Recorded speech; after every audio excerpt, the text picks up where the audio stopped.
Traveling to Roshi municipality 49 kilometers away from Kathmandu Valley and coming downhill to Walting, one gets to interact with the Hayu community of Nepal, which has its unique language, culture and tradition.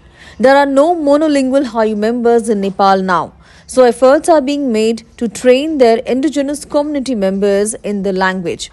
It is said that the culture and language of this minority community are on the verge of disappearance as people prefer to speak Nepali.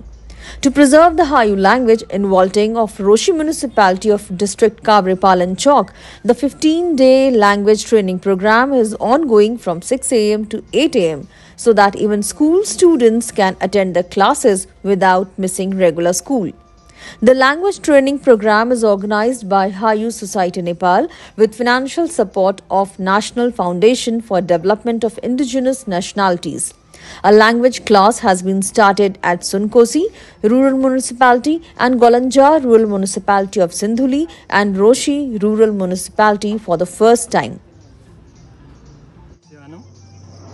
Sindhuli Kanpa 1 दाडीगुराँसै मेरो नाम कुमार आयो म कनपा 1 सिन्धुलीबाट चाहिँ यहाँ सिन्धुलीको समिति र यहाँको समिति मिलेर मलाई यहाँसम्म ल्याइदिनु भयो भाषा शिक्षाको लागि गाउँमा ठेट भाषा जे बोल्छौं त्यही नै यता पनि बोल्ने लेख्न कोसिस गर्ने त्यो अक्षर अलिकति नमिल्ला त्यसलाई सोचाएर कसरी हुन्छ सबैजना मिलेरै लेख्ने गरेका छौं यहाँ बिहान सेवानो आङनाउ गणेशवायो बिहान 7 बजेदेखि 6 बजेदेखि 8 बजेसम्म कोलु 2 नाउ 3 छु 4 ट्यू 5 कोलु गत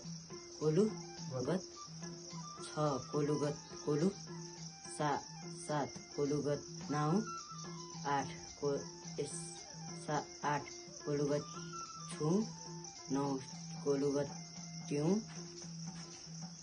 नाउगत नाम आङनाउ चन्द्रबहादुर वायु कुरी नाउ बिन्दावाय हो कुर उडी कपाल सोम टाउको पुछी निधार ओठ कुम्चिङ नाक चोक्ने यस हाम्रो भाषा हराएकोले भाषा संरक्षणको लागि केन्द्रबाट सरकारले 15 दिनको लागि एउटा भाषा शिक्षक पठाउनु भएको छ उहाँबाट क्लास पनि लिइरहेका छौं र अब केही सानोतिनो कुराहरू सिक्दै गइरहेका पनि छौं र